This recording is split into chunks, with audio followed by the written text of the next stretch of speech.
iText, tá? Assim como o JFreshAr, ele é uma biblioteca muito grande, com muitas funcionalidades, tá? Não vou passar todas, vou apenas dar um relance, tá? Só para ter uma ideia de uso da biblioteca, mostrar para vocês que há essa possibilidade. Depois no final eu deixo material complementar para quem se interessar mais, tá? Ela é bem simples essa biblioteca aqui, tá? Na verdade eu fui bem, enfim, é, eu aqui eu estou dando um exemplo bem simplesinho, só para escrever um Hello World no PDF. Tá? E eu vou utilizar um objeto que a gente não viu ainda, que é o desktop, tá? Que a gente consegue abrir programas do computador com ele, tá? Abrir um navegador, abrir um PDF, enfim, e passar o que que ele o caminho do que ele deve abrir. Até aquele negocinho da impressora, que era mandar um arquivo para imprimir, a gente consegue chamar por meio desse desktop aí, tá? Então vamos começar esse exemplo, tá? Eu vou colocar aqui na minha classe na aula 24. Aproveitar essa. Bom, aqui tem um. Só renomear aqui. Teste chart. Eu vou criar um outro aqui que é o teste PDF.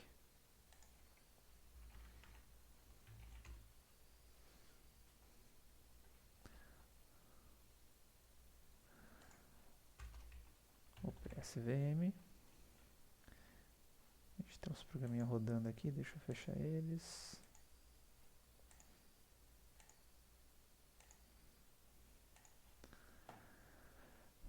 Bom, eu vou precisar do iText, já tenho ele separado também. Adicionar jar pasta. iText está aqui. Tá? Vou especificar primeiro um arquivo. Eu vou passar depois ele para o meu desktop abrir, para o meu PDF Writer gravar também. PDF Writer, eu estou ficando doido. Para o meu iText gravar. Onde que eu tirei PDF Writing? É só ver. Teste pdf.pdf. Tá? Primeiro passo para a gente lidar com ele é criar um documento, que seria meu documento PDF. Tá? Para isso a gente tem esse document aqui. Então, document igual meu document. Aqui nesse documento, ele já vai ter... Opa, meu filho, faz isso não, faz isso não. Eu quero document do iText, que deu conflito aqui com vários documents, tá? Então, document do iText. Beleza. Esse document aqui vai ter vários sets e etc, tá? Você consegue alterar a contagem do número de páginas, consegue até especificar um comando JavaScript que vocês vão ver web, que é para manipulação de página web, enfim, tá? Você consegue inclusive usar, que a gente não sabe HTML ainda, né? Mas se você manjar de HTML, tá? Você consegue fazer um PDF lindo, maravilhoso, porque você vai ter os mesmos recursos que você tem na página web e aqui dentro, tá? Inclusive, a gente vai ver célula de tabela, aceita HTML, código HTML é bem bonito. Então, eu não faço usando HTML aqui, obviamente vocês não sabem ainda, mas dá para fazer, tá? Enfim, você tá aqui o page size dele, para ficar do tamanho A4, e para isso a gente tem uma classe aqui, page size dele também, que já tem algumas medidas de páginas pra gente, tá? Tem a 0, a 1, a 2, a 3, a 4. Tinha o set margem ali que vocês viram também, então se quiser setar margem dá pra configurar ali, tá? E aí depois, para manipular a gente, esse PDF, né? A gente vai abrir uma instância, tá? Novamente, lembra aquele que a gente foi gravar aquele JFreshAr, a gente acabou usando outro método, mas tinha um método parecido, que eu gero uma instância na qual eu vou falar, opa, esse é o documento da instância, tá? E esse é o arquivo da instância. Então, meio que a gente cria um vínculo. Falou, opa, eu vou criar um PDF aqui físico e etc, que vai ser desse documento, tá? Como se tivesse criado essa conexão entre o PDF físico e esse documento. E depois a gente vai adicionando componentes, tá, no documento. Esses componentes podem ser parágrafos, tem frase, tem tabela, tem imagem. Então você vai adicionando coisas nesse documento, tá? E vai montando esse documento de acordo conforme você vai adicionando essas coisas. E depois você fecha o documento. Na hora que você dá o close, você encerra, né, como se tivesse chegado no final do seu arquivo. E a partir daqui você já vai ter o PDF gerado, tá? Então vamos lá. Vamos primeiro obter a instância, né? Daqui que eu tirei o PDF Writer, né? Eu estava com ele na cabeça.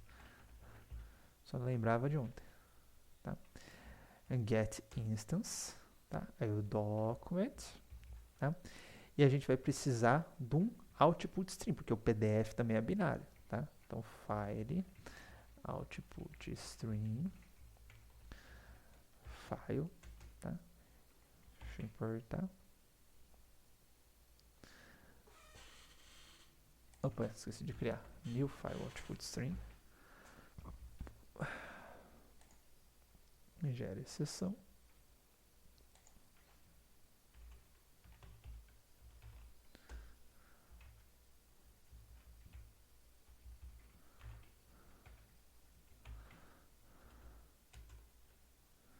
Você tá achando, meu filho? Document exception. Document exception pipe. Aí o exception. Document.close. Né? E agora vamos adicionar coisas no meu documento. Então, documents. Ponto. Tá vendo que tem esse add element, tá? Então, se vocês procurarem por element, deixa eu ver se ele tem uma classe aqui que eu acho que ele tem. Não, é só para fazer alinhamentos, valores padrão. Ele não lista todos os tipos de elemento que ele tem. Mas a gente vê na internet, element I text. Opa.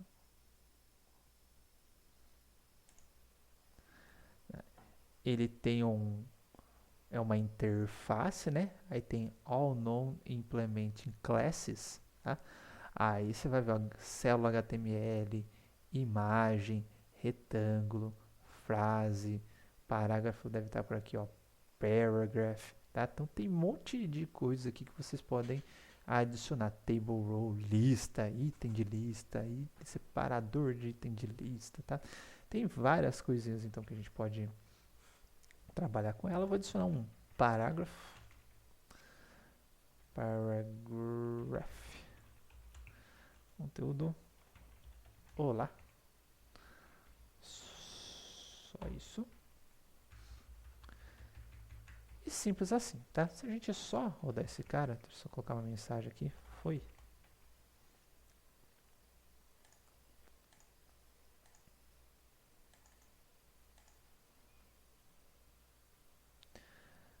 Document is not open yet.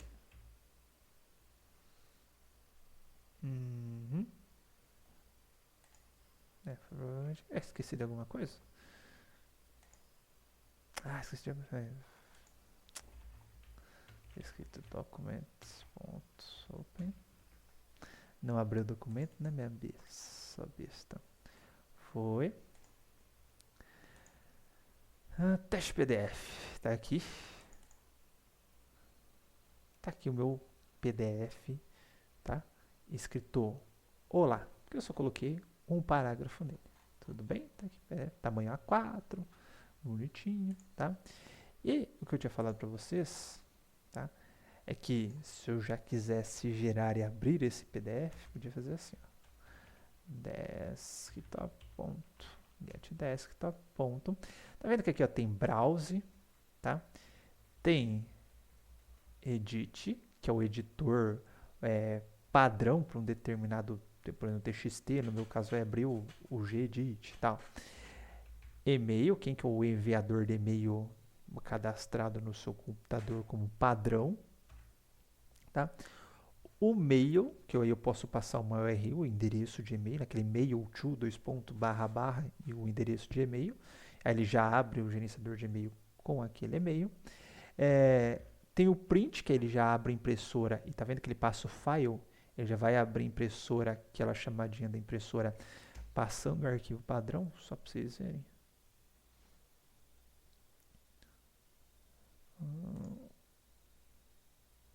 Try catch.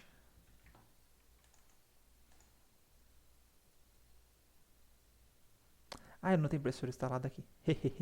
De besta. Não vai funcionar. Então vamos só de open mesmo. Open.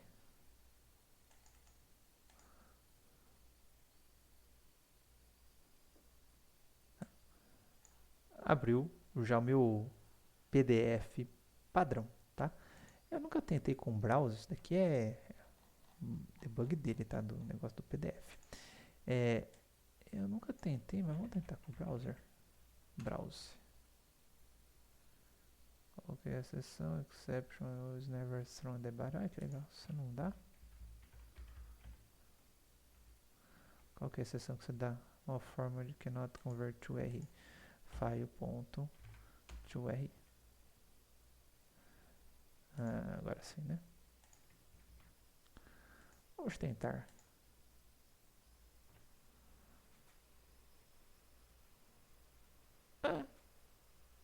Deu lá mesmo.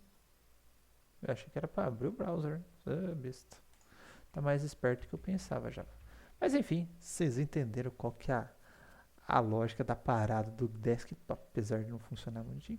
Deixa eu só tentar aqui. New URI http uol.com.br.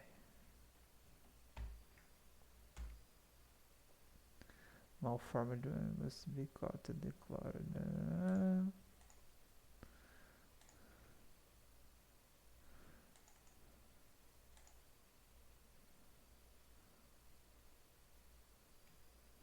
Agora sim. Ele está mais inteligente que eu pensava, hein?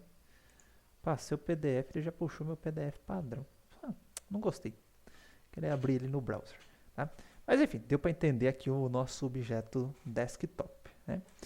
Bom, além desse parágrafo, deixei outras coisinhas aqui para vocês, tá? Criando tabelas, tá? Então a gente tem o PDF Table, tá? Tem a célula da tabela que a gente vem aqui depois, ó, e adiciona no PDF Table, tá?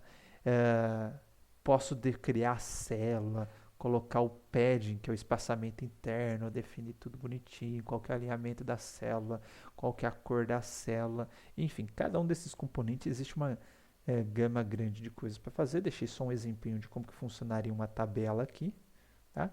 Mas basicamente, eu adiciono direto no PDF, eu crio um elemento, adiciono coisas nesse elemento, no caso da tabela eu preciso adicionar as células na tabela, e segue o jogo da maneira normal. Acho que tem um outro... lembrando que essa célula da tabela aceita HTML, dá para fazer um monte de coisa legal para quem manja de HTML. E aqui, um outro exemplo aqui com uma imagem, tá? Então, image, tem esse método getInstance que você passa o caminho da sua imagem, define o tamanho da imagem, adiciona ela e show de bola, tá? Então, mesmo que você não saiba de HTML, nada, mexendo com tabela, os posicionamentos lá, dado pelo element, etc., dá para fazer até que coisas bem razoáveis. Acho que eu tenho um projeto que eu gero um relatório, não é muito bonito, mas foi gerado pelo iText.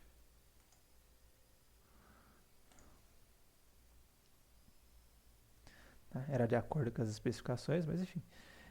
Imagem, posicionamento, cor de fundo, alinhamento e etc. Tá tudo isso feito pelo iText. Tá? Então dá para fazer coisas bastante razoáveis com ele.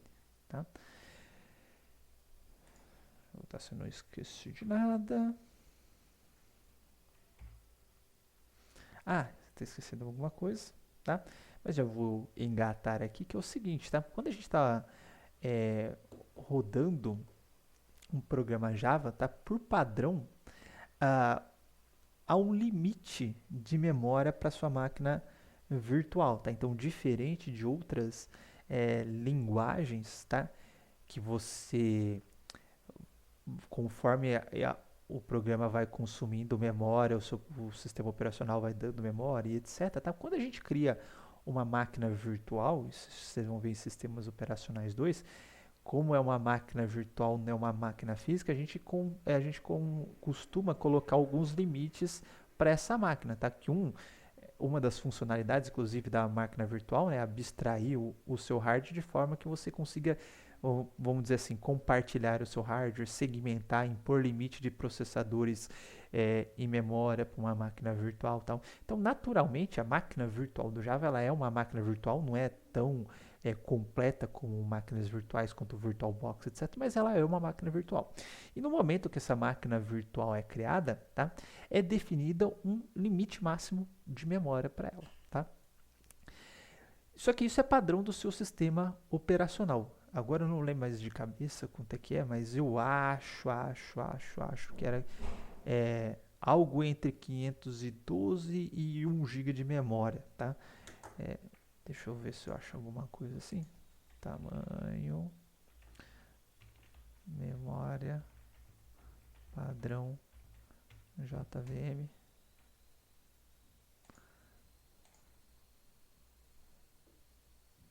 Não sei se vai ter aqui. Já por padrão limita o uso da memória RAM em 64 MB, se eu não me engano. Não, é maior que isso.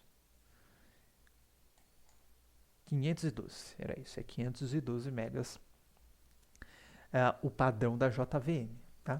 Então, quando você vai rodar a sua aplicação, por padrão, ela pode consumir até 512 GB, 512 GB não, é muito, né? 512 MB de memória, tá? Só que você vai, mas e se consumir mais? Aí vai dar um out of memory exception, tá?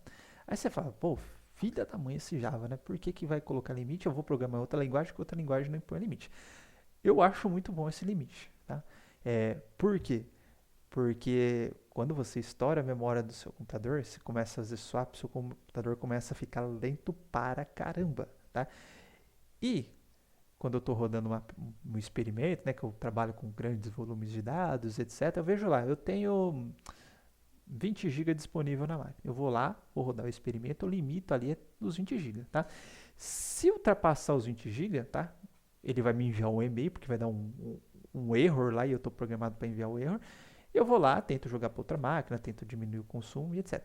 Se eu estou rodando algo em Python, que o Python não impõe esse limite, e ele vai consumir, e se for o caso dele consumir mais memória, aí ele vai chegar lá nos 25, 30 GB, 35 GB, vai começar a fazer um swap do caramba, vai travar a máquina, ninguém mais usa a máquina, o negócio vai pro beleléu, tá?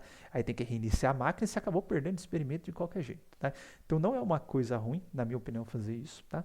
Só que por padrão ele vem com esse valorzinho baixo. Então de alguma forma, se você for precisar de mais memória na sua aplicação, você vai precisar informar para o Java que você quer mais memória, tá?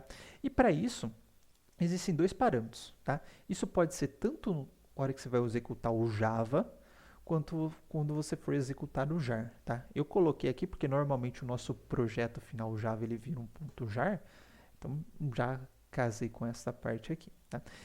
E para executar então ou para pedir mais memória, tá? Ou reservar mais memória para a sua máquina virtual, existem dois comandos básicos, tá? Que é o xmx e o XMS. Tá? O XMX é o start, tá? Então, quanto que eu já quero começar com memória? Então, você fala, opa, XMX, do lado já do XMX vem a sua especificação, tipo 1G, que é de 1 GB, 100M, que é de 100 MB, tá? Enfim, você vai colocar essa especificação, só que você já começa com uma memória alta, vamos dizer assim, com a memória mínima do seu programa vai ter aquela memória. Eu não costumo usar isso daí, tá? Eu costumo só mexer no XMX, tá? Porque o XMX é o topo, tá? Quanto de memória que o meu programa pode crescer ou pode exigir até atingir esse topo. Né? Então eu coloco lá, vou rodar meu experimento lá na máquina do meu ex-laboratório, lá eu coloco lá 50 GB, tá? Não garanto que o meu programa vai consumir 60 GB. Às vezes ele consome 2 GB, 3 GB, 4 GB, mas eu falo, se você precisar, você pode crescer até 50 GB de memória, tá? Se você não ocupar esses 50 GB, não tem problema. Vai ocupando o quanto que você precisa. Se eu já colocasse com XMS, o start de 50 GB, eu falo, agora você está ocupando no mínimo 50 GB. Mesmo que você precise de 2, eu vou reservar 50 GB e ninguém vai poder usar essa região de memória. Tá? Então, a diferença do XMX, do S, ele já reserva para você, mesmo se você não usa. E o X, ele permite você usar até aquela quantidade. E pode usar os dois, tá? XMS e XMX. Fala, começa com GB e pode crescer até 50 GB, por exemplo. Tá? Então, existem as duas opções. Então, tá aqui tá um exemplo, tá, de como rodar um ponto .jar, no qual você especifica a memória. Então, você vai colocar o Java, porque você está especificando o XMX ou XMS da máquina virtual, que é invocada por meio do comando .java. Java não, no meio do comando Java. Então, ele é um parâmetro da máquina virtual. E depois vem o resto daquilo que você quer executar. Se for o jar, né? Traço jar e seu arquivo .jar. E se for só um class, você vai como se estivesse executando um .class normal, tá? E caso você esteja no NetBeans, tá? Naquelas configurações, naquelas propriedades do projeto. Deixa eu botar aqui NetBeans. Definir configurações do projeto, personalizar, tá aqui, ó, opções de VM, ou seja, opções da máquina virtual, da Virtual Machine. E tem aqui, ó, EZ, XMS 10M, pode ser o XMX, então você fala, pô, aqui no NetBeans eu estou executando, tá dando falta de memória. Tá? Você pode vir aqui e colocar o XMX 4G, por exemplo. Tá? Ele vai consumir até 4 GB de memória. Tudo bem, pessoal? Tá? Então, esses são os parâmetros aí que a gente tem. Aqui, acho que até fiz na aula anterior. Mas, por exemplo, a hora que eu fui executar esse meu programa aqui, tá? No Hub é para não desvincular o processo ao terminal. Então, isso daqui não importa, mas o que importa é essa parte aqui, ó. Java menos XMX 10G, ou seja, reservei até 10 GB de memória para esse processo, traço jar e o restante do comando aqui. Tá? Deixa eu só voltar o monitoramento dele aqui. Tá? Então é isso, pessoal. Nossa última aula, tá? Teórica. Depois ainda tem a entrega da prova 3. Deixei aqui materiais complementares para vocês, tá? Como criar na mão, packaging programs in jar files, enfim, materiais aqui sobre o jar, né? Parâmetros aqui, XMS, XMX, tudo bonitinho. E das bibliotecas que a gente utilizou, tá? Eu deixei um materialzinho complementar também para quem tiver curiosidade. Só o Jeffrey Chart eu deixei da própria página, tá? Que já tenham tutoriais lá, o JCalendar também. E aqui eu peguei uma matéria do DevMedia para o iText. Tudo bem, pessoal? No Jeffrey Chart eu deixei um da Kylon também que eu achei legalzinho. Tá? E por fim, nossa última imagem do dia, né, da disciplina. Depois, se a gente tiver outras disciplinas, terão outras imagens do dia, tá? Eu volto no próximo vídeo com a lista de exercícios, tá? Então, até lá.